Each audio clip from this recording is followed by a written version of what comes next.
이제 오늘 말씀 듣는 시간 갖도록 하겠습니다. 우리 예수님께서 믿음 잘 간직하고 예수님 닮아서 우리 주님의 나라까지 잘 따라오라고 말씀 주셨습니다. 그 말씀 오늘 따라가도록 하겠습니다. 우리 사도행전 12장 1절부터 오늘 24절까지 말씀입니다. 사도행전 12장 1절부터 24절까지 말씀. 사도행전 12장 1절부터 24절까지 말씀. 자, 제가 빨리 한번 읽도록 하겠습니다. 자, 잘 들어보시기 바랍니다. 자, 그때 헤롯 왕이 손을 들어 교회 중에서 몇 사람을 해하려 하여 요한의 형제 야고보를 칼로 죽이니 유대인들이 이 일을 기뻐하는 것을 보고 베드로도 잡으려 할세. 때는 무교절 기간이라. 잡음에 옥에가 두어 군인 내식인 네 패에 맡겨 지키고 6월절 후에 백성 앞에 끌어내고자 하더라. 이에 베드로는 옥에 갇혔고 교인은 그를 위하여 간절히 하나님께 기도하더라. 헤롯이 잡아내려고 하는 그 전날 밤에 베드로가 두 군인 틈에서 두 쇠사슬에 매여 누워 자는데 파수꾼들이 문 밖에서 옥을 지키더니 호련히 주의 사자가 나타나매 옥 중에 광채가 빛나며 또 베드로의 옆구리를 쳐 깨워 이르되 급히 일어나라 하니 쇠사슬이 그 손에서 벗어지더라. 천사가 이르되 띠를 띠고 신을 신으라 하거늘 베드로가 그대로 하니 천사가 또 이르되 곧 옷을 입고 따라오라 한대 베드로가 나와서 따라갈세. 천사가 하는 것이 생시인 줄 알지 못하고 환상을 보는가 하니라. 이에 첫째와 둘째 파수를 지나 시내로 통한 쇠문에 이르니 문이 저절로 열리는지라. 나와서 한 거리를 지나매 천사가 곧 떠나니라. 이에 베드로가 정신이 들어 이르되 내가 이제야 참으로 주께서 그의 천사를 보내어 나를 헤롯의 손과 유대 백성의 모든 기대에서 벗어나게 하신 줄을 알겠노라 하여 깨닫고 마가라 하는 요한의 어머니 마리아의 집에 가니 여러 사람이 거기 모여 기도하고 있더라. 베드로가 뒷문을 두드린데 로데라 하는 여자아이가 영접하러 나왔다가 베드로의 음성인 줄 알고 기뻐하여 문을 미처 열지 못하고 달려들어가 말하되 베드로가 대문 밖에 섰더라 하니 그들이 말하되 내가 미쳤다 하나 아이는 힘써 말하되 참말이라 하니 그들이 말하되 그러면 그의 천사라 하더라. 베드로가 문 두드리기를 그치지 아니하니 그들이 문을 열어 베드로를 보고 놀라는지라. 베드로가 그들에게 손짓하여 조용하게 하고 주께서 자기를 이끌어 옥에서 나오게 하던 일을 말하고 또 야고보와 형제들에게 이 말을 전하라 하고 떠나 다른 곳으로 가니라. 날이 새매 군인들은 베드로가 어떻게 되었는지 알지 못하여 적지 않게 소동하니 헤롯이 그를 찾아도 보지 못하매 파수꾼들을 신문하고 죽이라 명하니라. 헤롯이 유대를 떠나 가이사라로 내려가서 머무니라. 헤롯이 두로와 시돈 사람들을 대단히 노여워하니 그들의 지방이 왕국에서 나는 양식을 먹는 까닭에 한 마음으로 그에게 나와 왕의 침소 맡은 신하 블라스도를 설득하여 화목하기를 청한지라. 헤롯이 나를 택하여 왕복을 입고 단상에 앉아 백성에게 연설하니 백성들이 크게 부르되 이것은 신의 소리요 사람의 소리가 아니라 하거늘 헤롯이 영광을 하나님께로 돌리지 아니하므로 주의 사자가 고치니 벌레에게 먹혀 죽으니라. 하나님의 말씀은 후황하여 더하더라. 아멘. 자, 우리 기도하고 말씀 듣겠습니다. 아버지 하나님 감사드립니다. 오늘도 저희들 주님 품으로 모으시고 주님의 진리로 회복시키시고 이제 주님의 말씀으로 영의 양식 다시 한번 취하는 귀한 시간 가질 수 있게 허락해 주셨으니 감사드립니다. 오늘 또 그 은혜 받고 주신 말씀으로 영의 양식 든든히 채워 또 일주일 동안 살아갈 수 있는 영의 양식 10년 곳간에 잘 보관하는 저희들 될 수 있도록 축복하여 주시옵소서. 우리 주님의 크신 은총이 저희들 모두 가운데 임하시기를 간절히 바라오며 거룩하신 예수 그리스도 이름으로 간절히 기도드립니다. 아멘. 아멘. 자, 오늘 본문이 상당히 길긴 하지만 갈 길이 멀지만 그래도 오늘 또 앞 내용을 한번 살펴보고 가도록 하겠습니다. 그렇지 않으면 우리가 또 이 앞의 내용은 다 까먹기 때문에 또 앞의 내용 쭉 돌아보면 우리 사도 이 행전이라고 하는 이 하나님의 거룩하신 말씀의 시작. 자, 어떻게 시작한다고 했습니까? 사도행전. 하나님 아들 예수님께서 우리를 위해서 십자가 대속 죽으심의 그런 은혜를 베풀어 주셨다. 그래서 십자가에서 우리를 대신해서 죽어 주셨다. 그렇지만 거기에서 3일 만에 부활하셨다는 사실을 딱 고지하면서 시작합니다. 자, 하나님 아들 예수님께서 우리를 위해서 십자가에 죽어 주셨고 또 3일 만에 부활하셨다. 자, 이걸로부터 시작을 합니다. 이걸로부터. 자, 이걸 딱 시작하신 이후에 예수님께서 제자들에게 3가지 중요한 사실을 가르치셨다고 얘기했죠. 자, 40일 동안. 자, 그 3가지 사실 뭐라고 했습니까? 자, 3가지 사실. 첫 번째는 하나님의 일. 40일 동안 제일 많이 가르친 게 뭐냐면 하나님의 일. 천국. 하나님 나라의 일. 그러니까 천국에 대해서 가르치고 천국에 가는 방법에 대해서 가르치고 또 이 땅에서 하나님 나라 백성으로 사는 그런 것들을 이제 가르치셨겠죠. 자, 40일 동안 그렇게 하나님 나라 천국의 일에 대해서 이제 가르치셨습니다. 그리고 두 번째는 제자들을 통해서 땅 끝까지 복음을 전파해서 세상 모든 민족을 구원하실 것이다. 이방인들을 구원하실 것이다. 자, 이런 내용을 이제 말씀하셨죠. 그리고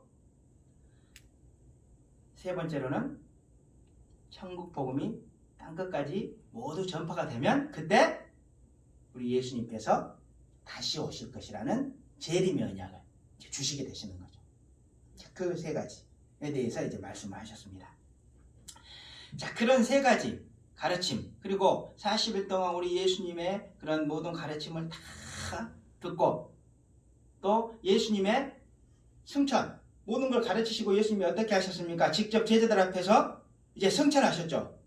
그러니까 40일 동안 이전에 예수님의 죽으심과 부활을 목격하고 40일 동안 예수님의 가르침을 받고 그리고 눈앞에서 예수님께서 승천하시는 그런 모습을 직접 본 제자들의 마음은 어땠을까요?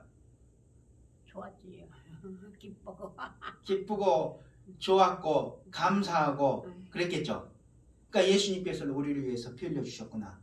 감사하고 또 그 예수님께서 하느님의 나라를 주신다고 하시는구나. 그래서 또 감사하고 그분이 또 우리를 위해서 그렇게 대신 죽어주셨으니 너무나 친근하구나 고맙구나.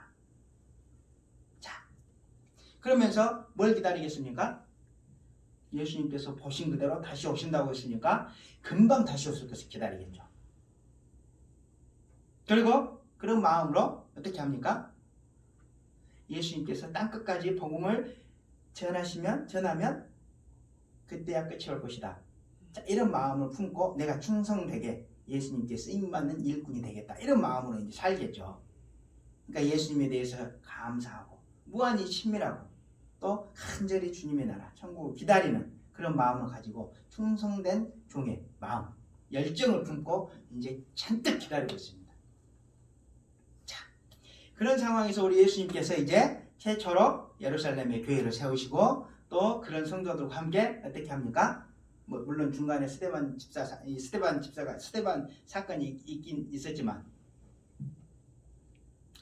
예루살렘에 교회를 세우시고 유대와 사마리아를 넘어 이제 땅끝까지 쫙 복음을 준비할 그런 계획을 쫙 펼쳐 나가시죠. 그래서 예루살렘, 유대, 사마리아까지 복음을 쫙 전하신 다음에 이제 사울이라고 하는 사람을 이제 부르시죠. 그의 원수였던 사울이라는 사람. 그래서 어떻게 하십니까? 불러서 지금 고향에다 보내는 상태입니다. 고향에. 여차저차해서 고향에 있습니다. 지금 사울은. 그리고 한편에서는 어떻게 합니까? 베드로에게 이방인을 향한 하나님의 뜻을 보여주죠.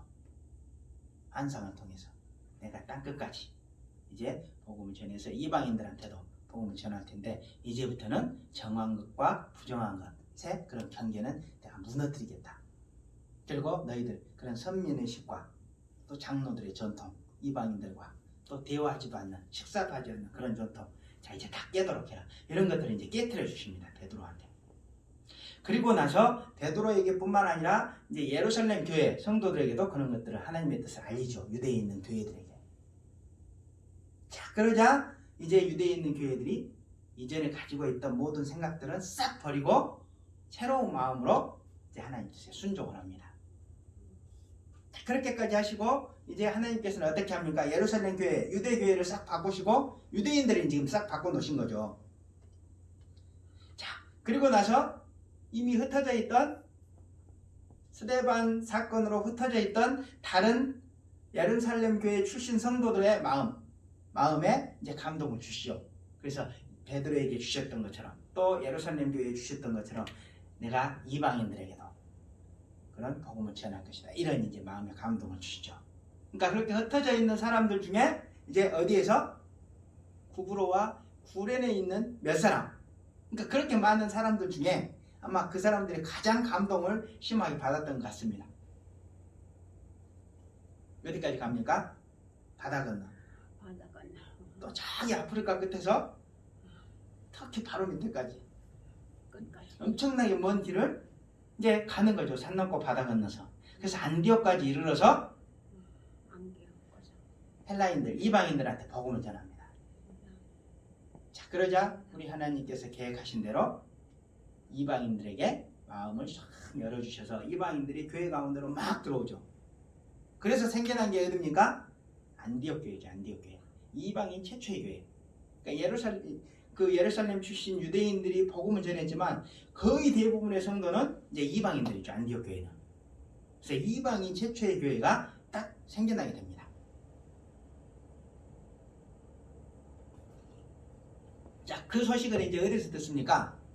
예루살렘 교회에서 듣죠. 그래서 누구를 파송합니까? 바나바라고 하는 사람을 파송하죠. 바나바라고 하는 사람. 바나바를 파송하죠. 자, 바나바가 가서 그 안디옥 교회 가서 처음 느꼈던 건 뭐냐면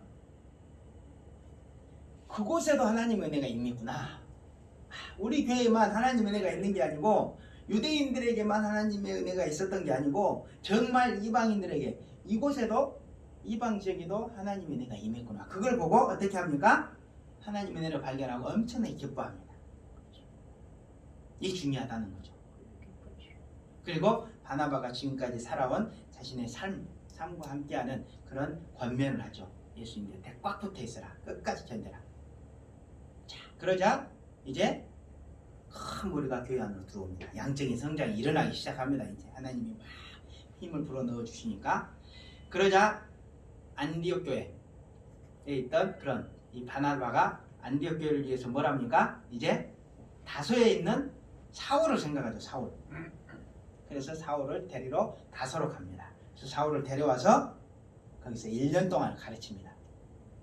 1년 동안 잘 가르치자 성도들이 막 들어왔던 성도들이 쭉 성장을 하죠. 그래서 다른 사람들한테 어떻게 불립니까? 그때야 비로소 그리스도인이라 불린다. 영적인 성장을 했다는 거예요. 먼저 영적인 성장을 쏙 들어온 다음에 교회에 들어와서 그들이 그리스도인이라고 불리기까지는 좀 시간이 걸리죠. 자, 뭘로 가르침을 받습니까?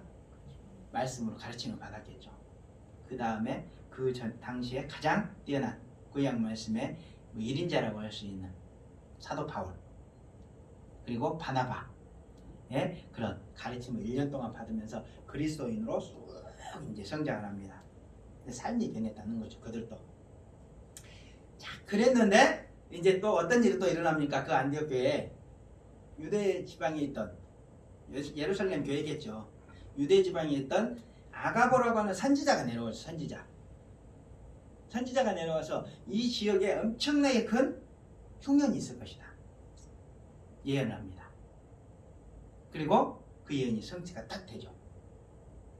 그러자 그 안디옥 교회 성도들이 유대, 그러니까 예루살렘 그 주변에 있는 그 교회들을 돕기 위해서 뭘 합니까?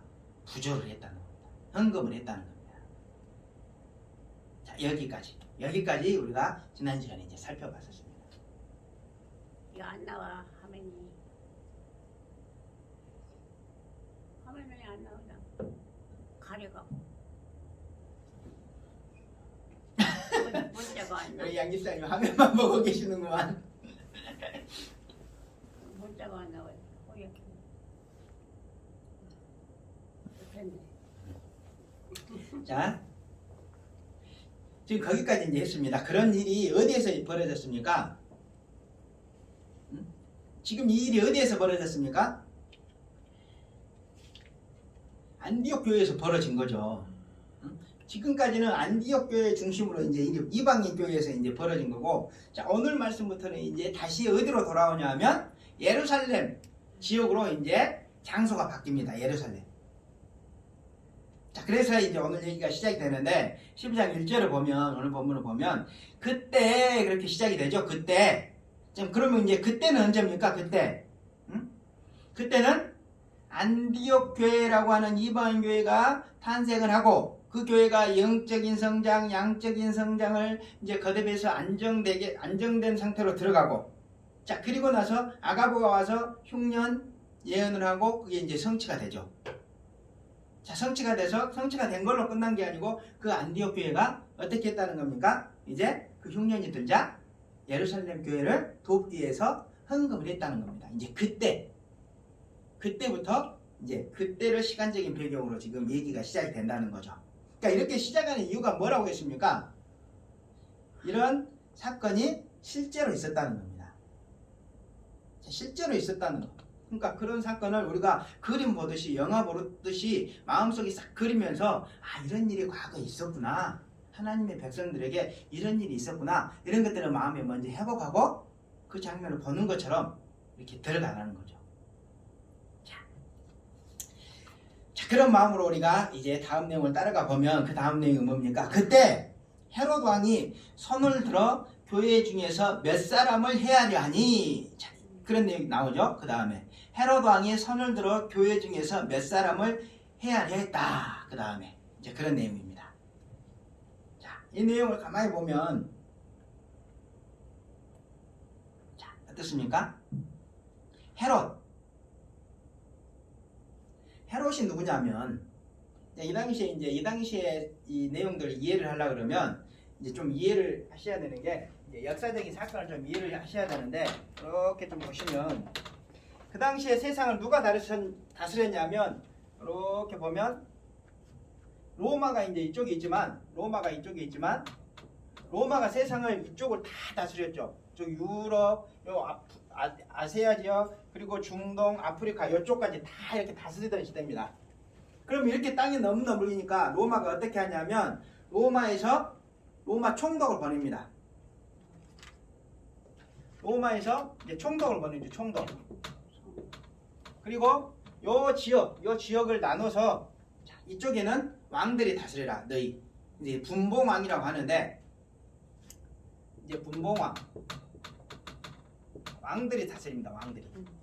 우리도 일제시대 때 조선 총독부가 있고 우리나라 왕이 있었죠. 대한제국의 왕이 있었죠. 자, 이런 시스템이죠. 이런 시스템. 자, 이렇게 다스립니다. 그때 그 지역을 다스린 왕이 누구였냐면 헤롯입니다. 헤롯은 뭐 왕이라는 의미입니다. 왕. 그러니까 이 사람의 진짜 이름은 누구냐면 헤롯 아그리파 1세. 헤롯 아그리파 1세라고 하는 사람입니다.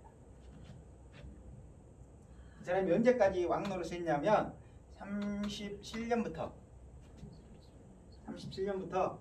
44년까지. 실제 역사적으로 존재한 사람이죠. 로마 이 역사책에 보면 나오는 사람입니다. 7년 동안 왕 노릇을 했던 사람입니다.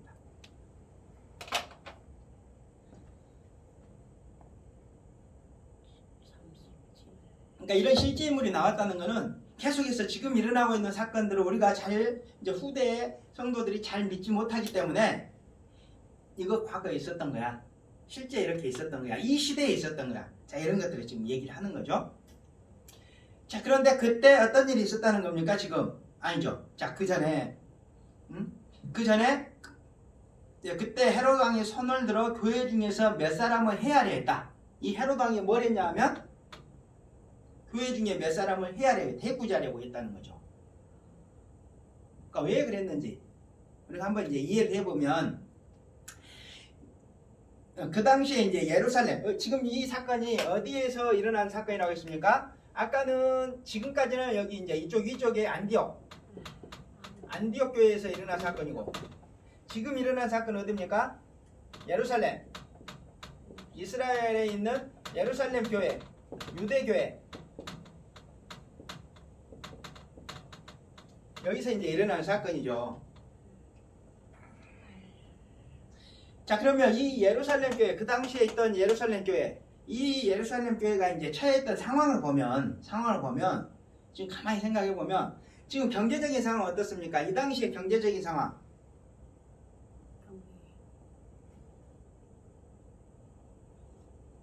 흉년으로 흉년이 들었죠. 흉년. 여기서 도와줄 만큼 흉년이 들어서 죽을 만큼 힘들죠. 안 도와주면 버티기 힘들 만큼 이제 힘들죠. 그래. 그러니까 도와줬죠. 그 다음에 종교적으로 보면 그 당시에 교회 안에 있는 유대인들, 이스라엘 사람들 빼고는, 유대인들 빼고는 나머지 전체 유대인들이 훨씬 더 많았겠죠. 안 믿는 유대인들이 많았겠죠. 그 유대인들 머릿속에는 아직도 자기들만 하나님 백성이라는 선미의식이 있죠. 이방인들과는 밥도 안 먹는다는 장로들의 전통이 아직도 강하게 자리를 잡고 있는 시대입니다. 그렇기 때문에 자기들 생각하고 다른 교회 안에 있는 유대인들, 성도들의 생각, 그들을 바라봤을 때는 자기들 생각과 너무 다르기 때문에 원수로 생각하고 막 죽이려고 했던 겁니다. 그러니까 종교적인 상황은 그랬던 상황입니다. 경제적으로 어렵죠. 종교적으로는 유대인들이 막 죽이려고 했던 상황입니다. 근데 또 정치적인 상황, 그 다음에 이제 정치적인 상황을 보면 누가 이 헤롯 왕이 다스릴 때라고 했죠. 이 헤롯 왕이 세상을 다스릴 때인데 이 헤롯왕은 그냥 가만히 계속 이 날 때부터 왕이 아니고 여기서 뽑아서 왕이 된 겁니다. 그렇기 때문에 여기에서 자기들이 다스리던 이 지역에서 소요가 일어나면, 이제 데모가 일어나면, 시대에 의해서 데모가 많이 일어나면 잘립니다. 왕자리에서 잘립니다. 그러니까 어떻게 해서든지 데모가 안 일어나도록 많은 사람들 편에 서겠죠. 그러니까 자기 자리를 지키기 위해서 지금 예루살렘 교회, 이 유대인들이 죽이려고 하니까 예루살렘 교회 사람들을 같이 죽이려고 했던 겁니다. 그래서 그냥 잠잠해지게. 그러니까 경제적으로 어렵고 정치적으로 어렵고 또 종교적으로 어렵고 정치적으로 엄청나게 힘든 여러 방면의 그런 어려움들이 유대교회를 덮치고 있었죠. 자, 그런 상황 속에서 이 예루살렘 교회는 자신들 교회를 지키기가 어렵겠죠. 유지하기도 어렵겠죠. 그런 힘든 상태였다는 겁니다. 그랬는데 그런 분위기였는데 결국 어떻게 했다는 겁니까? 헤롯이 요한의 형제 야고보를 칼로 죽였다. 그런 상황 속에서 당시 헤롯 왕이 지금 누구를 죽였다는 겁니까? 야고보를 죽였다는 거죠. 그러니까 야고보는 누구냐 하면 예수님의 12제자가 있죠. 12제자 중에 사도 요한이라는 제자, 요한복음을 쓴 그 사도 요한계시록을 쓴 사도 요한이 있는데 그 사도 요한의 동생입니다. 동생. 예수님, 그 야고보는 사도 요한의 이제 동생입니다. 예수님 동생 야고보서의 저자하고는 이제 다른 사람입니다. 근데 이 야고보는 누구냐면 어떤 이 제자냐면 예수님의 제자가 12명이 있었는데 그 중에 예수님이 3명을 특별히 사랑합니다. 베드로, 그리고 사도 요한, 야고보, 이 3명을 특별히 사랑합니다. 그래서 우리 아까 찬송 불렀던 겟세마네 동산에서 기도할 때도 3명만 데려가고, 겟세마네 동산에 그 기도할 때도, 그리고 또 야이로의 딸을 살리는 장면이 있는데 그때도 3명만 데려가고, 또 변화산에서 예수님의 모습이 원래 모습으로 변할 때가 한 번 있었습니다. 그때도 3명만 데려갑니다. 성경을 보면 그 3명은 예수님께서 특별하게 사랑했구나 이런 거는 그냥 쉽게 알 수 있습니다. 그런데 그 당시에 예수님께 가장 사랑받았던 제자 중에 한 명인 그 야고보가 순교로 죽었다는 겁니다. 순교당했다는 겁니다.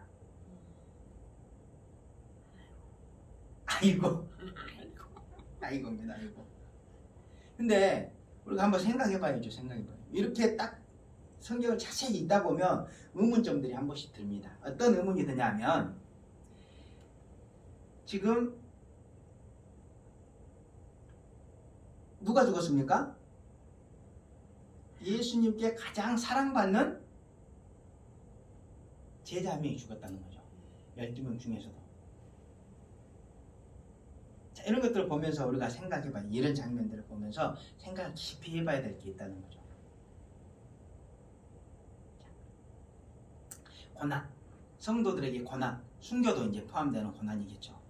자, 그런 고난의 파도는 성도들이라고 해서 피해 가는 겁니까? 안 피해 가는 겁니까? 피해 갔습니까 지금? 안 피해 갔죠. 또 그 고난이라고 하는 것이 성도의 직분에 따라서 틀립니까? 집사라고 해서 안 오고, 권사라고 해서 안 오고, 목사라고 해서 안 옵니까 지금? 다 와야지. 다 오죠. 응? 가만히 생각해 보면 이 성도들에게 오는 고난, 이 고난이라는 게 성도들이라고 해서 피해 가는 게 아니라는 겁니다. 살아가는 동안 고난이라고 하는 문제는 그냥 이 누구에든지 온다는 겁니다. 그리고 직분에 따라서 더 오고 덜 오고 이런 것도 아니라는 겁니다. 가장 사랑받는 제자가 지금 죽었죠. 뭐 이전에도 스데반도 사실 직분자죠. 직분자. 스데반도 순교당하고, 사도 야고보도 지금 칼로 죽임을 당하고. 자, 이런 걸로 보면 이 성도들에게 고난이라고 하는 것은 뭡니까? 성도의 믿음 상태, 또 그리고 직분에 상관없이 모든 성도들에게 온다는 겁니다. 믿음으로. 다른 각도로 얘기하면 뭡니까? 성도들의 삶이라고 하는 것은 그가 성도가 됐다고 하더라도 보통 사람들이 보기에 고난 끝 불행 시작만 있는 건 아니라는 거죠. 자, 여러 종류의 고난과 시련, 심지어 순교까지도 찾아오는 것이 성도의 삶이라는 겁니다. 자, 성도가 됐으니까 난 아무 고난도 없어. 하나님이 나 성도 됐으니까 이렇게 고난이 있는 겁니까? 이렇게 생각할 필요가 없다는 겁니다. 말씀을 잘 보면 그런 고난은 누구한테나 온다는 겁니다. 온다는 거. 자, 그런데 성경이 지금 얘기하고 있는 초점은 사실 그게 아니죠. 지금 초점은 뭐겠습니까? 쭉 이제 뒤에 내용들과 연결해서 보면, 뒤에 내용들과 연결해서 보면, 아직 뒤에 내용이 안 나왔지만 그런 내용들과 연결해서 보면 당시 성도들은 세상에 부도닥친 엄청난 흉년이 왔죠. 그리고 순교라고 하는 엄청난 대재앙이 계속해서 연속해서 왔지만 결국 어떻게 견뎌냈다는 겁니까? 견뎌냈으니까 우리 같이 이제 지금 교회가 있죠. 그래. 어떻게 견뎌냈다는 겁니까? 그 뒤에 보십시오. 안디옥 교회가 도왔죠. 에베소는 교회 도왔죠. 자, 교회들이 서로 연합해서 견뎌냈다는 겁니다. 자, 이걸 얘기하는 거죠. 문제는. 그리고 성도들이 어떻게 했다는 겁니까? 인내하면서 기도로 견뎌냈다는 겁니다. 자, 이런 것들을 지금 얘기하기 위해서 자, 이런 내용들을 우리가 이런 내용들이 나오는데 우리가 그런 것들을 깊이 생각을 해봐야 된다는 겁니다. 자, 그렇기 때문에 자, 우리도 역시 그리스도인으로 살아가면서 우리의 신앙생활 가운데서 언제든지 고난이 올 수 있다. 이런 사실에 마음이 열려 있어야죠. 깨어 있어야죠. 그리고 고난이 오면 어떻게 해야 됩니까? 서로 의지해야죠. 서로 더 의지하고 또 서로 돕고 힘이 되어주면서 자, 그렇게 긴 고난의 터널을 인내하면서 끝까지 신앙 지키고 교회를 지켜나가야 된다는 겁니다. 자, 지금 그 얘기하는 겁니다. 자, 하여튼 그런 사건이 있었는데 지금 이제 헤롯이 누굴 죽였습니까? 야고보를 죽였습니다. 야고보. 예수님의 가장 사랑받던 야고보를 이제 딱 죽이고 나서 그 다음에 이제 3절을 보면 어떻습니까? 유대인들이 이 일을 기뻐하는 것을 보고 베드로도 잡으려 할세 때는 무교절 기간이라 이렇게 얘기하죠. 자, 지금 헤롯이 유대인들이 이 일을 기뻐하는 것, 야고보 죽이는 것을 기뻐하는 것을 보고 베드로도 잡으려고 할세, 베드로도 잡으려고 했다는 겁니다. 자, 베드로도. 자, 그런데 자, 헤롯의 모습만 볼 게 아니고 그 당시에 유대인들의 모습을 한번 볼까요? 그 당시에 유대인들, 하나님의 백성들, 구약의 하나님의 백성들. 자, 이 사람들의 모습 지금 어떻습니까? 야고보의 순교를 보면서 지금 기뻐하는 모습이었다는 거죠.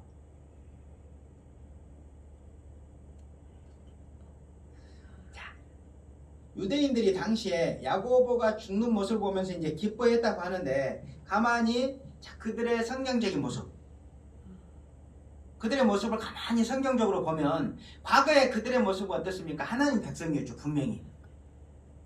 근데 현재는 지금 어떻습니까? 현재 그들의 모습은 자신들 스스로는 여전히 하나님 백성이라고 생각을 하죠. 그런데 지금 하나님께서는 어떻게 그들을 생각합니까, 지금? 아니라고. 왜 아니라고 생각합니까? 믿지라니까. 그렇죠. 자, 그들이 지금 당연히 믿어야 할 예수님의 대속 십자가의 죽으심과 부활을 받아들이지 않죠. 자, 그렇기 때문에 그들은 불신자들과 같이 지금 똑같은 죄인의 모습으로 하나님께 버림을 받은 상태입니다. 지금 스스로는 하지만 어떻게 생각합니까? 하나님 백성이라고 생각하고 있죠. 이미 버림을 받아서 죄의식이 없다는 거죠. 죄의식이 세상 사람들과 똑같은 마음이라는 거죠. 그렇기 때문에 그들은 지금 어떤 모습입니까? 세상 권세가 죄 없는 하나님 백성들을 핍박하고 죽이는 모습을 보면서도 하나님에 대한 두려움이 없죠. 그리고 어떤 불편한 마음도 없습니다. 사람이 죽어가는데 오히려 기뻐한다는 거죠. 자, 그들의 모습이 지금 그랬습니다. 자, 그런데 우리가 이런 모습을 보면서 우리도 역시 정말 두려운 마음을 가져야 된다는 겁니다. 자, 왜 그렇습니까? 왜? 그런 모습, 이런 모습이 우리한테도 동일하게 나타나기 때문에 그렇죠. 자, 현재 우리의 모습 어떻습니까? 현재 우리의 모습을 보면 자, 우리뿐만이 아니고 많은 성도들이 그렇죠. 한때는 우리의 마음 가운데도 어땠습니까? 하나님과 예수님을 향한 뜨거운 마음이 있었죠. 근데 지금은 우리 예수님의 대속 죽으심과 부활, 그리고 또 천국의 실존, 천국이 정말 있다는 거, 이런 것들을 바라보면서 살아가고 있습니까? 지금? 외면하면서 살아가죠. 그래. 그리고 어디만 바라봅니까? 세상만 바라보고 살아가죠. 자, 그렇게 우리도 역시 지금 우리도 모르는 사이에 어떻습니까? 세상 사람들과 똑같은 상태로 전락을 해버린 채 복음을 위해서 정말 고생하는 사람들 지금도 있습니까? 없습니까? 있어요. 자, 그 사람들 우리가 외면하면서 살아갑니다. 한 번들 생각해 본 적 있습니까? 그 사람들 위해서 기도해 본 적 있습니까? 자, 어쩔 때는 그 사람들이 해외에서 고생하고 있으면 아이고 애쓴다 그러면서 야, 이것만 믿음이 있냐? 나도 여기서 신앙생활 잘한다 이렇게 조롱하면서 사는 모습이 우리 모습입니다. 우리 모습. 이 모습이 유대인들의 모습과 같습니까? 다릅니까? 같지 뭐야. 똑같죠? 그래. 그러면 우리도 유대인들의 모습을 보면서 정말 두려워하는 마음이 있어야 되겠습니까? 없어야 되겠습니까? 당연히 두려워하는 마음이 있어야죠. 자, 그렇기 때문에 우리는 당시 그런 유대인들의 모습을 보면서 우리도 당연히 두렵고 떨리는 마음을 가져야 하는 겁니다. 가져야 하는. 남의 얘기가 아니라는 거죠. 그리고 지금 당장 내 안에 예수님과 예수님의 진리를 외면하고 있는 마음, 그리고 복음 위해서 목숨 바쳐 일하는 다른 또 성도들, 그런 모습들을 또 시기하기도 하고 질투하기도 하고 또 외면하고 있는 마음, 그런 마음들을 어떻게 해야 됩니까? 회개해야죠. 회개해야죠. 그렇지. 회개해야지. 그리고 우리 마음을 다시 한번 성경의 진리로 돌이키는 것이 필요하죠. 그래야 된다는 겁니다. 세상만 바라보지 말고 내 발등만 바라보지 말고 그렇게 살아야 된다는 겁니다. 유대인들이 그렇게 살지 않다가 지금 어떻게 됐습니까? 그렇게 살아가기가 쉽지. 우리가 한 번쯤은 생각해 봐야 된다는 거죠. 자, 그리고 중요한 것은 이제 헤롯의 모습이죠. 헤롯의 모습. 당시에 이 헤롯이 어떻게 했습니까? 지금 그런 유대인들의 모습을 보면서 그들의 환심을 더 사기 위해서 이번에 누구를 잡으려고 합니까? 베드로도 잡으려고 하죠. 베드로도. 자, 이것이 세상 권력의 특징이라는 겁니다. 특징. 세상 권력은 지금 자신들의 권력을 유지하기 위해서 어떤 짓을 합니다. 어떤 짓은 다 합니다. 자, 요즘 우리 인터넷 보면 어떻습니까? 정당들 막 엄청 싸우죠. 저 사람들 왜 저렇게 싸우는 거야? 우리가 생각해도 말도 안 되는 우스운 것들로 막 싸웁니다. 말꼬리 잡고. 자, 왜 그렇습니까? 그들도 역시 세상 권력이기 때문에 그렇습니다. 세상 내 나라 맹글려고 싸워. 정당의 목적이 뭔지 아십니까? 정당의 목적?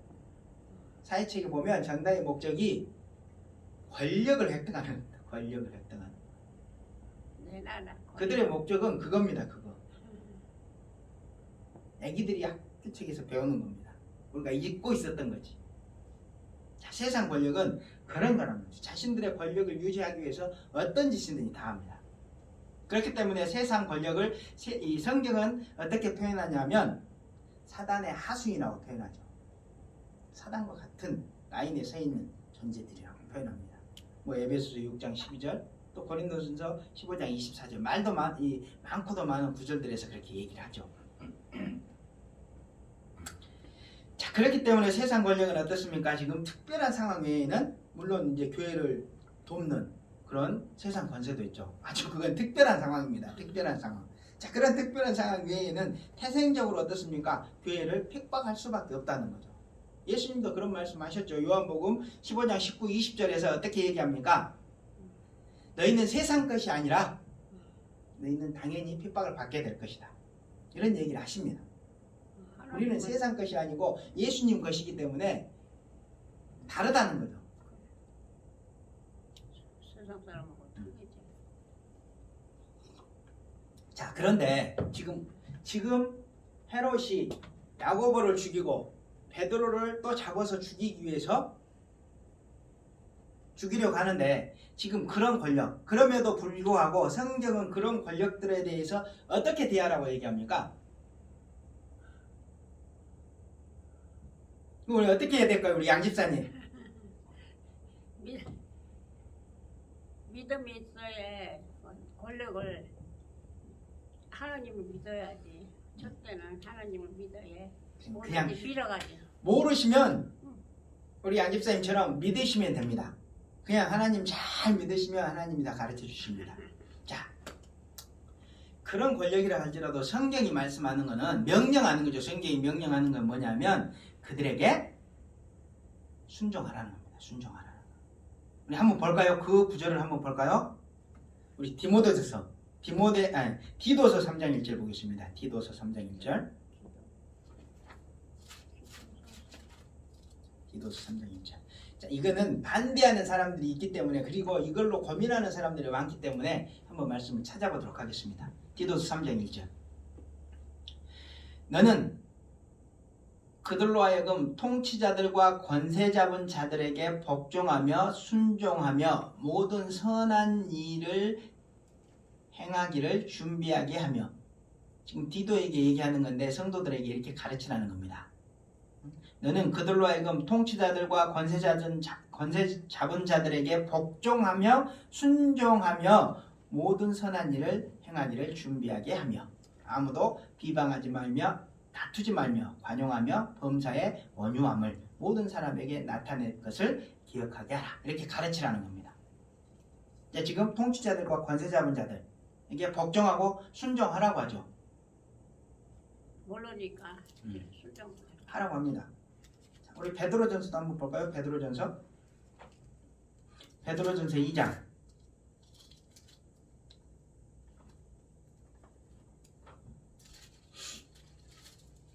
베드로전서 2장 13절부터 16절까지. 13절부터 16절까지. 자, 이렇게 되어 있습니다. 인간의 모든 제도를 주를 위해서 순종하되 혹은 위에 있는 왕이나 혹은 그가 악행하는 자를 징벌하고 선행하는 자를 포상하기 위해서 보낸 총독에게 하라. 곧 선행으로 어리석은 사람들의 무식한 말을 막으시는 것이라. 너희는 자유가 있으나 그 자유로 악을 가리는 데 쓰지 말고 오직 하나님의 종과 같이 하라. 자유가 있다는 겁니다. 어떤 자유입니까? 왕에게 복종할 자유도 있고 복종하지 않을 자유도 사실 있다는 겁니다. 그런데 그 자유로 뭘 하라? 악을 가리는 데 쓰지 말라는 거죠. 자기 멋대로. 악으로 저기는 데 쓰면 안 되지. 그리고 이런 내용도 순종하라는 거죠. 순종하라는 거. 악을 쓰지 말고 순종하라. 그리고 또 앞쪽으로 보면 로마서에 봅시다. 로마서. 로마서 13장 한번 볼까요?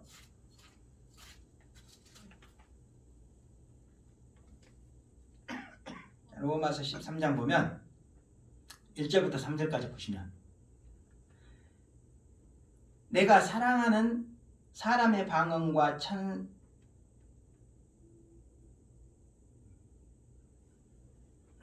뭡니까?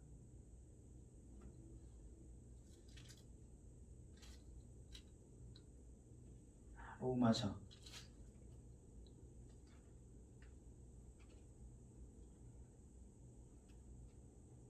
이 분이 아니네.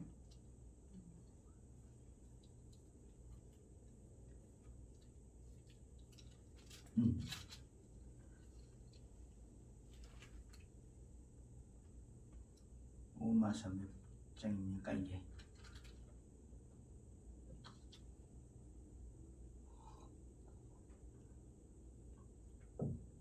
이건 나중에 찾아보기로 하고 로마서는 자, 무슨 내용이냐면 로마서 이 부분은 로마서 이 뒷부분에 보면 모든 권세는 하나님이 주셨다는 겁니다. 하나님이.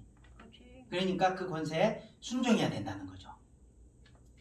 자, 그런 내용이 이제 로마서에도 있는데 자, 그러면 자, 이런 내용들을 이렇게 우리가 돌아서 살펴봤을 때 헤롯이 지금 예루살렘 교회 사람들을 죽이고 있는데 이런 왕에게 어떻게 되라는 겁니까 지금? 나쁘게 이런 왕에게 조차도 선하게 대하라는 겁니다. 선하게.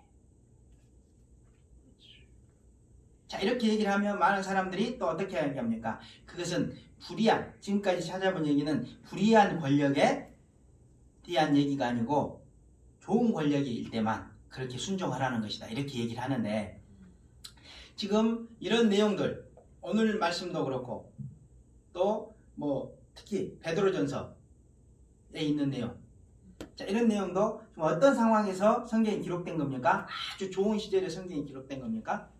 아니죠. 교회가 핍박당하고 박해당하고 또 베드로전서 같은 경우에도 어떻습니까? 대재앙이 교회를 덮치기 직전에 성도들에게 지금 하는 얘기입니다. 핍박했지.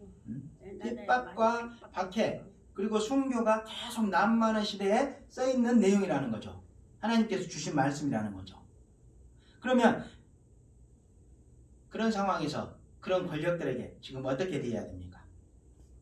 핍박하지 말고 말씀대로 순종해야지. 그런 권력이라고 할지라도 우리가 선하게 대해야 된다는 거죠. 우리 예수님의 예를 보면 예수님이 겟세마네 동산에서 기도하시고 그 다음에 잡혀가실 때 어떤 일이 있었습니까? 로마의 그 군졸들이 예수님을 잡으러 오니까 베드로가 그 군인들의 대장을 귀를 잘라버린 사건이 있었죠. 그때 예수님이 뭐라고 얘기합니까? 칼 넣어라. 칼을 가지는 자는 칼로 망한다. 자, 이런 말씀하십니다. 마태복음 26장 52절에 보시면 나중에 보시면 분명히 그렇게 얘기하십니다. 칼로 막으면 싸우려는 거야. 자, 이런 말씀들이 쭉 있기 때문에 우리는 악한 권력이라 할지라도 그리스도인들은 순종하고 기도하면서 주님의 뜻을 기다려야 한다는 거죠. 근데 오늘날 보면 자, 못된 사람들 있죠. 신앙생활하면서 자, 지금 뭐 자기 교회 지킨다는 명목으로 화염병까지 드는 사람들이 있습니다. 누가 그럽니까? 전병훈이라고 누굽니까? 정광훈이라고 하는 사람. 그 목사 아닙니다. 목사라고 부르면 안 됩니다. 그런 사람들. 자, 그런 사람들 교회 지킨다는 명목으로 화염병까지 막 들고 지금 난리가 났습니다. 그런 사람들 스스로 선지자라고 하고 또 선지자라고 따르는 무리들 성경이 뭐라고 얘기합니까? 맹인이라고 얘기죠. 맹인. 참 그런 사람들 그리고 그런 맹인을 따르면 둘이 다 구덩이에 빠진다. 결국 지옥에 간다는 겁니다. 자, 성경은 어떠한 경우에라도 우리가 폭력을 쓰거나 폭력으로 대항하라 이런 내용은 없습니다. 우리 예수님께서 가신 그 길을 바보 같지만 그렇게 따라가는 것이 우리들의 모습입니다. 지금 예루살렘 교회도 어떠한 반항도 한 흔적이 없죠. 도망가면 도망갔지 전쟁은 안 합니다. 자, 이런 것들을 우리가 보고 자, 교훈을 삼아야 합니다. 자, 그런데 그때가 지금 언제였습니까? 무교절 기간이었다는 거죠. 무교절 기간.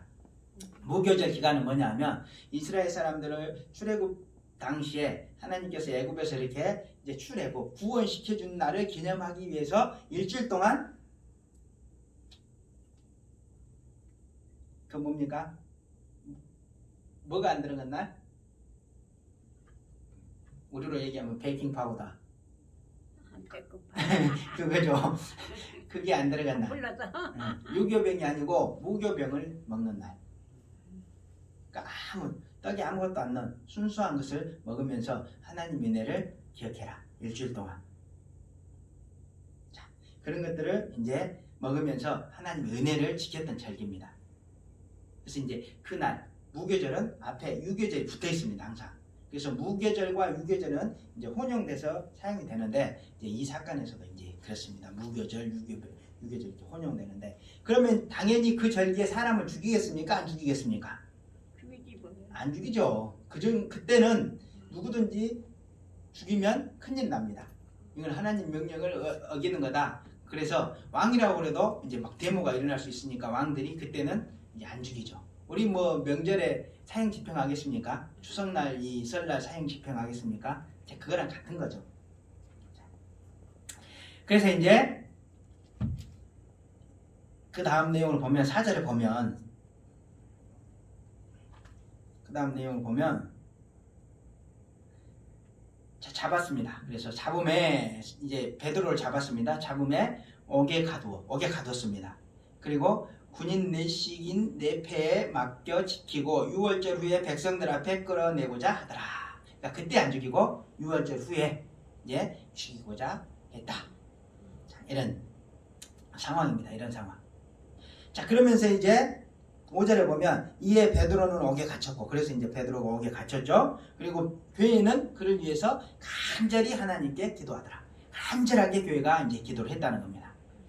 자, 그리고 이제 6절에 보면 헤롯이 잡아내려고 하는 그 전날 밤에,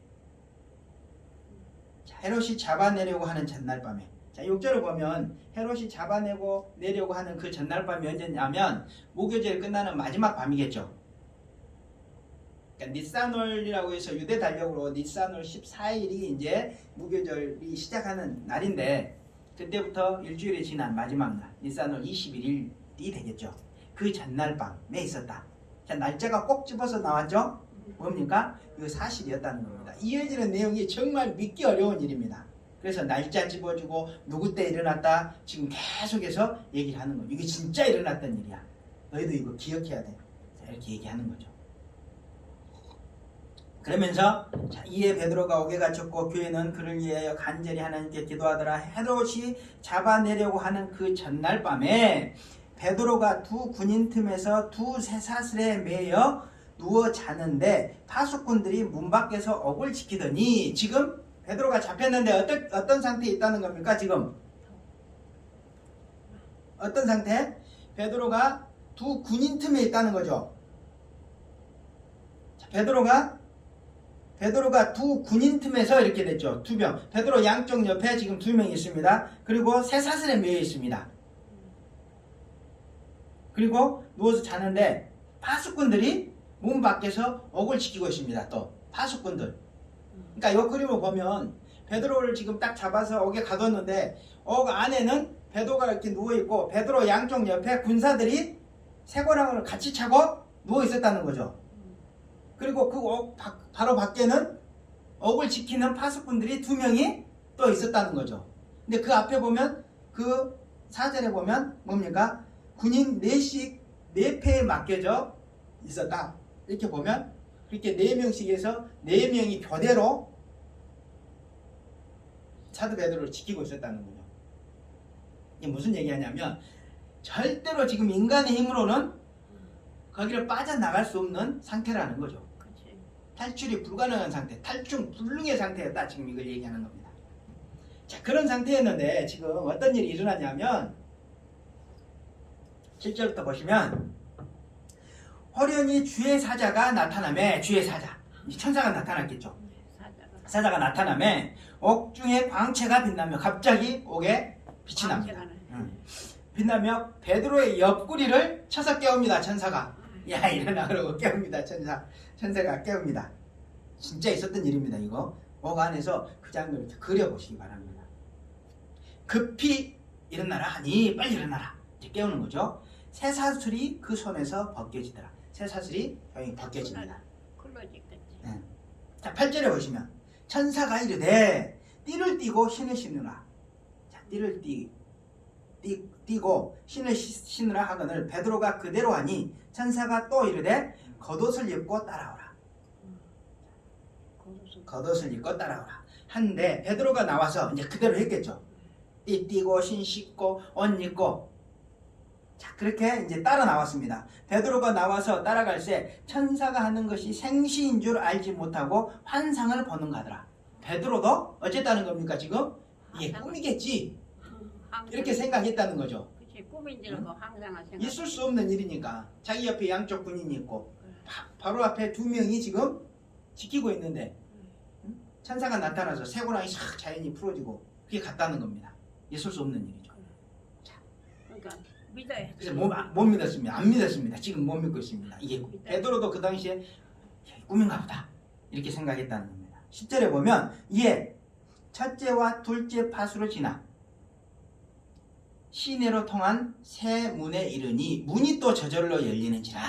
나와서 한 거리를 지나며 천사가 곧 떠나냐. 거기까지 하고 옥에서 완전히 탈출시켜주고 천사가 지금 완전히 떠난 거죠. 그 다음에 이에 베드로가 정신이 들어 이르되 내가 이제야 참으로 주께서 그의 천사들을 보내어 나를 헤롯의 손과 유대 백성들의 모든 기대에서 벗어나게 하신 줄을 알겠노라 얘기했다는 겁니다. 완전히 옥에서 탈출하고 나서 이게 진짜였구나. 그만큼 그 일이 믿기 어려운 일이랍니다. 우리 같으면 지금 이해가 됩니까? 안 되죠. 자, 무슨 얘기하는 겁니까? 지금 이거 사건인데 실제 있었던 사건인데 하나님이 하신 일이라는 거죠. 하나님밖에 할 일이 없지. 거기 들어가지 하나님은 못한데. 살아계신 하나님이라는 거죠. 살아계신 하나님. 그때 살아계신 하나님이 우리와도 함께 하신다는 겁니다. 우리가 그런 하나님을 우리가 믿고 의지하며 항상 힘을 내시고 살아가시기 바랍니다. 자, 그리고 나서 이제 딱 나왔죠. 그리고 이제 깨달았죠. 이게 진짜구나. 그리고 마가라 하는 요한의 어머니. 그러니까 마가는 누굽니까? 마가복음의 저자죠. 마가복음의 저자. 자, 마가라 하는 요한의 어머니. 마리아의 집. 자, 마리아의 집. 요 마리아의 집에서 처음 예수님이 승천하시고 나서 제자들이 함께 모여서 기도했고, 그리고 오순절날 최초의 성령이 강림해서 그곳에서 이제 교회가 탄생을 한 겁니다. 그래서 그게 상당히 중요한 집이죠. 그러니까 마가가 그런 집에서 이제 자란 거죠. 그래서 이제 베드로가 깨닫고 마가라는 요한의 어머니 그 마리아의 집에 갔더니 여러 사람이 거기에 모여 기도하고 있더라. 여러 사람이 거기 모여서 이제 항상 해오던 대로 그 집에 모여서 기도하고 있었다는 겁니다. 기도하고 있었다는 것.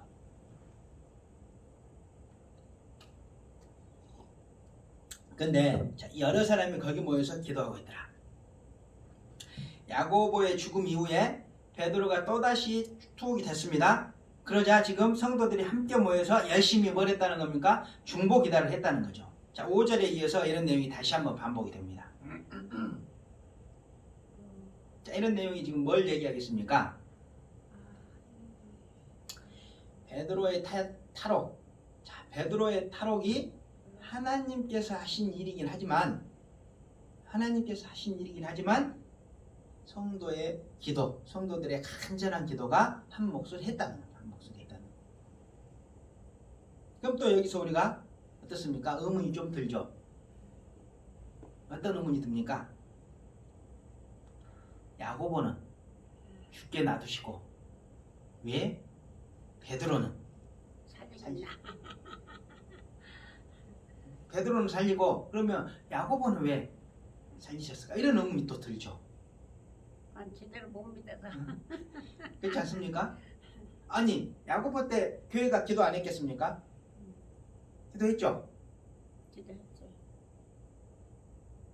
야고보 때도 기도하고 베드로 때도 기도했는데 베드로 때는 살려주고 야고보는 그냥 죽게 내버려 뒀습니다. 하나님 왜 그러실까?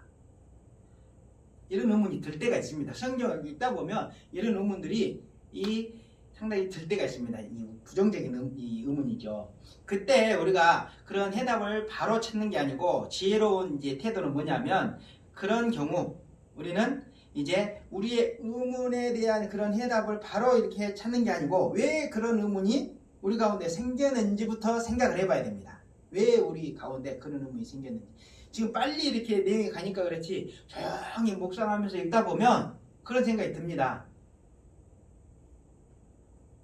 자, 그러면 우리는 성경에서 이런 상황을 이렇게 딱 접할 때 왜 그런 부정적인 의문들이 가끔 들까요? 창세기 앞부분 읽을 때도 막 그렇습니다. 왜냐하면 우리 마음 가운데 성경이 가지고 있는 그런 가치관과 세계관이 있는데 그 가치관과 세계관이 아직 우리 마음에 자리를 잡지 못하기 때문에 이런 의문이 드는 겁니다. 자, 다시 말하면 뭐냐면 우리 안에 그런 의문이 생기는 것은 약간 부정적인 의문이 생기는 것은 자, 우리가 지금 죽음에 대한 부정적인 태도를 갖고 있는 것 때문이죠. 왜 야고보는 죽고 베드로는 살았는가? 이런 의문. 우리가 그런 의문이 드는 것은 죽음에 대한 부정적인 태도를 우리가 갖고 있기 때문이라는 거죠. 그러면 성경은 우리가 죽음에 대해서 성경은 성도의 죽음에 대해서 어떤 태도를 갖고 있습니까? 죽음. 천국 가는 그렇죠. 자, 성경은 성도들의 죽음이 그것이 영적인 것이 됐든지 육적인 것이 됐든지 긍정적으로 지금 표현을 하죠. 그리고 천국, 성도가 천국에 들어가기 위해서 반드시 있어야 하는 필연적인 사건으로 묘사를 합니다. 그러면 왜 성경은 천국과 죽음에 대해서 그런 긍정적인 태도를 보이고 있을까요? 우리는 성경을 읽을 때 부정적인 죽음이라든가 이런 거에 죽음이라든가 이런 고난에 부정적인 태도를 가지고 있는데 성경은 왜 특히 이런 죽음에 대해서 긍정적인 태도를 가지고 있을까요? 어쩔 때는 아무 말씀도 안 하고 이렇게 한번 생각해 봐야죠. 우리는 의문이 드는데 자, 그 첫 번째 이유는 뭡니까? 성경이 죽음 또 천국에 대해서 그런 긍정적인 태도를 가지고 있는 이유는 뭡니까? 그것이 실존하기 때문에 천국이 실존하기 때문에 정말 존재하기 때문에 그리고 우리가 천국에 가기 위해서는 성도가 천국에 가기 위해서는 죽고 다시 한번 부활을 해야 그곳에 갈 수 있기 때문에 그런 거죠. 당연히. 그리고 그곳에 우리가 매주 기도하고 매일 기도하고 또 찬송하는 우리 하나님, 우리 예수님, 우리 성령님 자, 그분들이 그곳에 계시기 때문이죠. 기도는 하는데 우리가 그분들을 바라지 않고 있으면 믿지 않고 있으면 됩니까? 자, 그리고 또 그곳에 뭐가 있습니까? 천사들도 있고 우리 믿음의 선배들 베드로도 있고 야고보도 있고 요한도 있고 그런 믿음의 선배들 그게 전부 다 있죠. 그리고 말로 형용할 수 없는 그런 신비로움과 아름다움 있습니까 없습니까? 그리고 영원한 안식과 평강의 극치가 펼쳐져 있는 곳이 천국이기 때문인 거죠.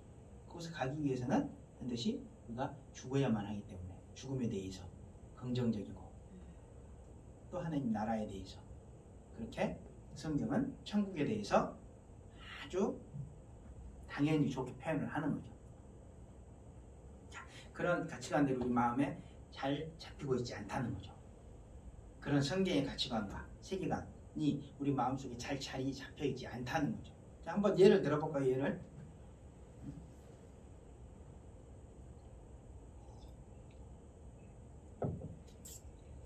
자, 우리나라 60년대, 70년대에 미국으로 이민 가면 어땠습니까? 엄청나게 부러웠죠? 그래. 응? 엄청나게 부러웠죠? 미국으로 유학 갔다. 근데 미국이 천국보다 좋습니까? 천국이 더 좋지. 절대로 아니죠. 천국이 좋아. 근데 우리가 평상시에 느끼는 거는 미국으로 이민 가면 엄청 부러워하는데 천국 가기 위해서 죽으면 부러워합니까? 아니면 슬퍼합니까? 나도 미국 가는 거 별로야. 슬퍼하죠. 왜 그렇습니까? 왜? 그것이 우리의 마음 때문에 그렇다는 거죠. 미국은 정말 있는 곳이고 천국은 솔직히 얘기하면 있는지 없는지 미심적인 것이기 때문에 이제 그렇다는 거죠. 그렇지만 성경은 어떻게 얘기합니까? 천국은 분명히 있는 곳이고 그곳에 가기 위해서는 분명히 사람이 죽어야 하는 것이라는 거죠. 그러면 그렇다고 하면 야고보가 비록 박해로 죽임 당하긴 했습니다. 베드로보다 먼저. 그러면 야고보가 그곳으로 먼저 간다고 해서 그것이 과연 슬프고 또 하나님을 원망하면서 우리가 부정적인 의문이 들 만한 그런 일입니까? 우리가 정말 천국이 있다고 생각한다면. 그럼 부정하게 생각하지 말아야지. 천국이 있으니까. 근데 우리 안에는 의문이 든다는 겁니다. 자연스럽게. 그게 우리를 점검해 봐야 될 문제지 하나님이 잘못하신 건 아니라는 거죠. 그리고 기도 응답과 관련해서도 사람들이 이렇게 생각할 수 있습니다. 좋습니다. 그럼 천국이 있습니다. 근데 왜 베드로는 안 죽었습니까? 베드로에 대한 기도는 왜 응답해주고 야고보도 분명히 기도했을 때 야고보는 죽었습니까? 응답 안 해줬습니까? 기도 응답 차원에서 또 이렇게 얘기할 수 있습니다. 그렇죠? 그렇지. 똑같이 기도했으니까. 근데 기도가 더 좋아졌나 봐. 기도가 더 좋았을까요? 기도 의미가 더 좋았나. 의미가 좋았던 건 의미가. 하나님 보시기에 그 의미다. 그럴 수 있죠. 자, 왜냐하면 우리가 그런 질문에 대해서도 의문을 가질 필요가 없습니다. 베드로에 대해서 예수님께서 베드로가 어떻게 죽을 것인지 예언을 하신 적이 있습니까? 없습니까? 있죠. 젊었을 때는 네가 원하는 곳으로 돌아가지만 늙었을 때는 나이가 들어서 어느 때가 되면 네가 원하지 않는 곳으로 네가 끌려가게 될 것이다. 자, 이거 분명히 예언했습니다. 요한복음 21장 18절에 찾아보십시오. 나중에. 그래서 베드로가 억울하니까 그러면 사도 요한은 어떻게 됩니까? 그러니까 그런 거 신경 쓰지 마라. 예수님이 이렇게 얘기했습니다. 이렇게 말씀하셨습니다. 자, 예수님께서 베드로에게 분명히 처참하게 죽을 것이다 이런 질문을 하셨다는 거죠. 끌려가서. 그리고 베드로가 이때는 아니지만 좀 더 지나서, 이때는 교회의 기도로 이게 풀려났지만 좀 더 지나서 몇 년 지나서 네로 황제가 다시 다스릴 때 이제 왕이 바뀌고, 이제 요 다음 황제가 누구냐 하면 네로 황제입니다. 요 다음 황제, 그렇죠. 요 로마의 황제, 지금 황제 말고 요 다음 로마의 황제가 이제 네로 황제인데, 그 다음 황제 때 이제 로마에서 십자가에 거꾸로 매달려서 죽습니다. 결국 베드로도 죽었습니까? 안 죽었습니까? 죽었지. 그러니까 순서의 차이가 있는 거지. 죽기는 다 죽었다는 거죠. 그러면 누굽니까? 지금 예루살렘의 그 기도 응답이 왜 됐다는 겁니까? 지금 베드로가 아직 교회를 위해서 할 일이 있었기 때문에 하나님께서 응답을 시켜주셨다는 겁니다. 고난은 똑같이 오는 겁니다. 그렇지만 그가 할 일이 있으면, 세상에서 할 일이 있으면 좀 더 하나님이 살려놓으시고, 할 일이 없으면 그냥 빨리 데려가시고, 근데 빨리 데려가면 그것이 너무나 좋은 곳이기 때문에 그때는 힘들고 또 이별하니까 잠시 슬플 수 있지만 가는 사람 가서 보면 엄청나게 기쁜 일이라는 거죠. 자, 성경의 지금 가치관과 세계관 이런 겁니다. 우리가 이런 내용의 이 부정적인 것은 그 천국에 대한 실존, 정말 그것이 있는가 없는가, 이것에 대한 믿음이 내 안에 없기 때문이라는 거죠. 자, 예수님께서 그래서 부활하신 다음에 뭘 집중적으로 가르치셨다고 했습니까? 하나님 나라, 천국, 40일 동안 하나님 나라에 대해서 집중적으로 부활하신 40일 동안 가르치셨다는 거예요. 제자들이 야 너희 그거 바라봐야 응? 그거 바라봐야 응? 내 은혜가 더욱 커지고 그거 바라봐야 이 땅의 삶이 힘들지 않고 억울하지 않고 기쁘게 살아갈 수 있는 것이다. 그래서 천국에 대해서 그렇게 가르치셨던 겁니다. 우리가 아무리 예수님의 죽으심과 부활 믿는다고 하더라도 천국이 없으면 아무 의미가 없는 거죠. 있습니다. 성경은 그걸 강조하고 있는 거죠.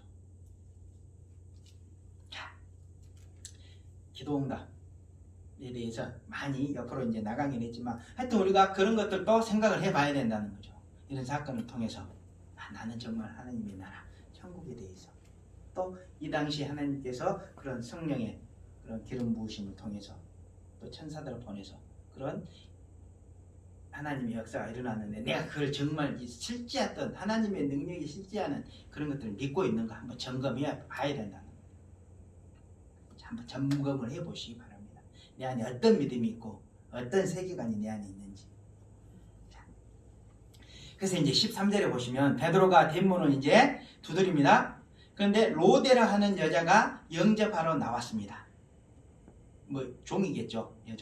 여종일 겁니다.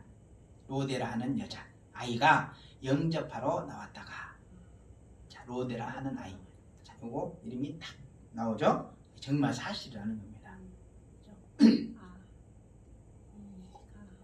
그리고 14절에 보면 베드로의 음성인 줄 알고 기뻐하여 자 음성만 듣고도 알아보죠. 여자아이가 베드로가 거기서 많이 모였다는 거죠. 그리고 자주 만났다는 거죠.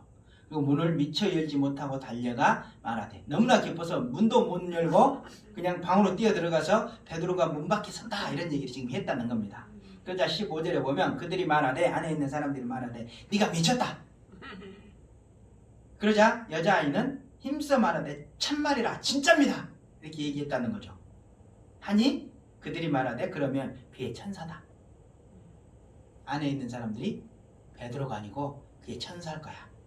그만큼 그 당시에 베드로가 살아서 돌아오는 것은 불가능한 일이었다는 거죠. 그리고 핍박이 그만큼 격렬했다는 겁니다. 그걸 뚫고 하나님께서 지금 베드로를 구출해 내셨다는 거. 하나님께서 승리하셨다는 거죠. 그리고 그의 천사, 그의 천사, 수호천사 이 부분에서 수호천사 이제 질문을 많이 하시는데 수호천사 있다고 생각하십시오. 우리를 돕는 수호천사 있습니다. 성경에 여러 가지 부분에 보면 있다고 기록이 나옵니다. 마태복음 18장 10절이나 또 사도행전 27장 23절 24절 그리고 히브리서 1장 14절 자, 이런 부분 보시면 우리를 도와주는 천사 하나님께서 보내주셔서 우리를 지키게 하시고 우리를 보존해 주신다고 분명히 되어 있습니다. 자, 시간이 나시면 마태복음 18장 10절 그리고 사도행전 27장 23절과 24절 그리고 히브리서 1장 14절 자, 이런 부분들 찾아서 읽어보시기 바랍니다. 하나님이 천사를 보내서 항상 우리를 돕고 계신다는 것 자, 인식할 수가 있을 겁니다. 자, 그리고 나서 이제 지금 아직 베드로는 문 밖에 있죠. 자, 16절에 보면 베드로가 문을 두드리기를 그치지 아니하니 그들이 문을 열어 베드로를 보고 놀라는지라. 문을 열고 이제 봅니다. 베드로는 계속 문을 두드리고 안에 있던 사람들이 논쟁을 하지만 계속 문을 두드리니까 받겠죠. 열고 보니까 베드로가 있습니다. 깜짝 놀랍니다. 그러자 베드로가 그들에게 손짓하여 조용하게 하고 주께서 자기를 이끌어 옥에서 나오게 하던 일을 말하고 또 야고보와 형제들에게 이 말을 전하라 하고 떠나 다른 곳으로 가니라. 야고보가 죽었는데 야고보와 형제들에게 이 말을 전하라고 자기는 피하죠. 이 야고보는 누구냐면 나중에 지금 나오는 야고보는 예수님의 동생 야고보. 한 명은 죽은 야고보는 사도 요한의 동생 야고보. 지금 살아있는 야고보는 예수님의 동생 야고보. 이렇게 되는 겁니다. 이 야고보, 지금 살아있는 야고보가 나중에 베드로와 함께 예루살렘 교회의 큰 기둥으로서 교회를 지켜나가는 중요한 역할을 하게 됩니다. 야고보서의 저자가 이 야고보죠. 자, 그래서 지금 있던 일을 그 야고보와 형제들에게 12사도 나머지 그 사도들 또 형제들에게 전화를 하고 이제 다른 곳으로 이제 장소를 피합니다. 베드로가 이제 이때부터 자리를 이제 피하죠. 안 나타나죠. 자, 그리고 나서 이제 18절 보면 날이 샜습니다. 군인들이 베드로가 어떻게 되었는지 알지 못하여 적지 않게 소동하니, 감옥에서는 난리가 났겠죠. 그렇지. 하니 헤롯이 그를 찾아도 보지 못하며, 이 왕이 지금 베드로를 찾아도 보지 못합니다. 찾지 못합니다. 없죠. 당연히 없겠죠. 그래. 못하며 파수꾼들을 신문하고 죽이라 명하니라. 감옥을 지켰던 파수꾼들은 죽이라고 명하죠. 그리고 그 헤롯이 유대를 떠나 가이사라로 내려가서 머무니라. 자, 유대 이쪽 지역을 떠나서 이제 이쪽으로 갑니다. 가이사라가 이쪽에 있는데 이제 이쪽으로 이제 갔다는 거죠. 자, 그리고 나서 20절에 보면 20절부터 23절 내용을 보면 한번 읽고 제가 내용을 요약해 드리겠습니다. 헤롯이 두로와 시돈 사람들을 대단히 노여워하니, 헤롯이 이제 이쪽으로 갔죠. 이쪽으로 가서 여기 사는 동네 사람들에게 화를 냅니다. 뭔가 이 사람들이 기분 나쁘게 했던 것 같습니다. 화를 냅니다.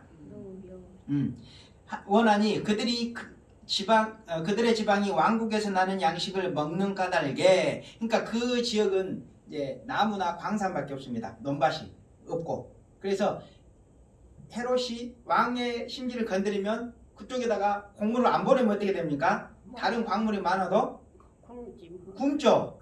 그러니까 가서 사정하는 겁니다. 이유는 모르지만 하여튼 이제 왕이 화를 내니까 사정하는 겁니다. 까닭에 한마음으로 그에게 나와 왕의 침소 맡은 신하 블라스도를 설득하여 화목하기를 청하니라. 왕의 신하 이게 이제 화목하기를 청했다. 지금 자세히 나오죠. 누구 사람 이름까지. 정말 있었던 일이라는 겁니다. 정말 있었던 일. 자, 이것도 정말 어쩌면 그 앞 사건보다 더 중요한 사건이죠. 이게 정말 있었던 겁니다. 자, 이제 그 두루와 시돈 사람들 이제 왕이 화를 내고 음식을 안 파면 이제 자기들이 이제 죽을 만큼 된 거죠. 어려운 거죠. 그러니까 이제 왕의 신하한테 왕 좀 잘 구슬려서 우리한테 저거 좀 4개, 그 곡식 좀 8개 좀 해주라, 도와주라 이렇게 했던 거죠. 자, 헤롯이 나를 택하여 왕복을 입고 단상에 앉아 백성들에게 연설하니 백성들이 크게 부르되 이것은 신의 소리요 사람의 소리가 아니라 하거늘. 어떻게 합니까? 아부를 극하게 해야죠. 격렬하게 아부를 해야죠. 그러니까 헤롯 왕이 그 동네에서 이제 뭔가 얘기를 하니까 이건 신의 소리가 아니고 사람의 소리, 신의 소리고 사람의 소리가 아니다. 자, 이렇게 지금 얘기를 했던 겁니다. 그러자 헤롯이 영광을 하나님께로 돌리지 아니하므로 주의 사자가 곧 친히, 그러니까 그것을 자기가 그래 내가 잘해서 이렇게 된 거지, 이렇게 된 겁니다. 지금 나는 신이야 이렇게 된 겁니다. 지금. 자, 그러자 헤롯이 영광을 하나님께로 돌리지 아니하므로 주의 사자가 그를 치니 벌레에게 먹혀 죽으니라. 헤롯이 그 자리에서 즉사했다는 겁니다. 죽었어. 근데 이게 역사책에 보면 당시 이제 역사책에 보면 이제 어떻게 죽었냐면 복통으로 죽었다고 합니다. 복통으로. 배가 찢어지시 아파서 이제 그 자리에서 죽었다고 이제 얘기를 합니다. 그래서 나중에 사람들은 우리 급성 맹장염이 걸리면 이렇게 죽기도 합니다. 자, 그렇게 죽었을 것이다 얘기하는데 하여튼 지금 성경이 얘기하는 건 뭡니까? 그렇게 죽은 원인이 하나님께서 치셨다는 거죠. 근데 왜 치셨다는 겁니까? 지금 그러면 왜 지금 내용을 보면 문맥을 보면 왜 죽었다는 겁니까? 그가 교회를 핍박하고 나쁜 짓을 하니까. 핍박하고 하나님의 영광을 가리는 악인의 자리에 섰기 때문에 그가 즉사를 했다는 거죠. 그렇죠. 그렇기 때문에 핍박하면 안 되지. 이 내용, 지금 내용이 뭡니까? 악인은 결국 하나님께 징계를 받는다는 겁니다. 교회를 핍박하고 하나님 영광을 가르치는 악인들은 결국 하나님께 이렇게 심판을 받는다는 겁니다. 그 내용의 결론을 지어주는 게 뭐냐면 23절이죠. 헤롯이 영광을 24절이죠. 24절. 하나님. 자, 24절. 하나님의 말씀은 흥왕하여 더하더라. 자, 지금 무슨 얘기입니까? 악인 헤롯은 심판받아서 죽고, 자, 그 악인을 심판한 하나님, 그 하나님의 말씀은 흥왕하여 더하더라. 무슨 의미입니까? 결국 궁극적인 승리는 누가 하셨다는 겁니까? 하나님께서 승리하셨다는 거죠.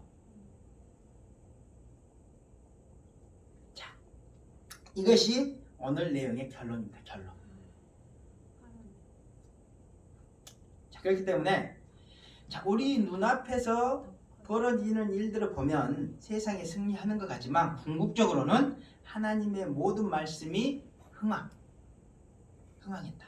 다시 말하면 하나님의 말씀대로 모든 내용이 성취가 되고 악인은 영원한 지옥의 심판을 받았다는 겁니다. 자, 그리고 이렇게 된다는 겁니다.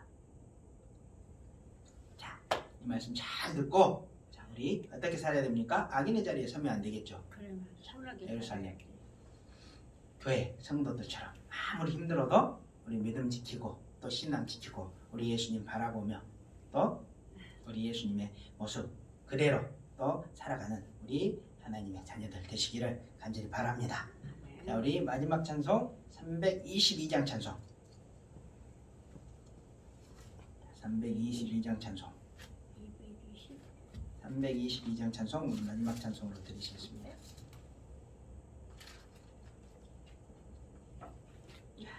오늘 말씀을 잘 돌아보면서 자, 오늘 이런 말씀들을 믿고 의지하며 오늘 벌어지는 이 세상의 사건과 현상들에 미혹되지 말고 궁극적인 승리 하나님과 성경의 모든 진리를 선명하게 바라보고 살아계신 하나님께 경배와 찬양을 드리는 여러분들 되시기 바랍니다. 322장 찬송으로 우리 그 마음 하나님께 올려드리도록 하겠습니다.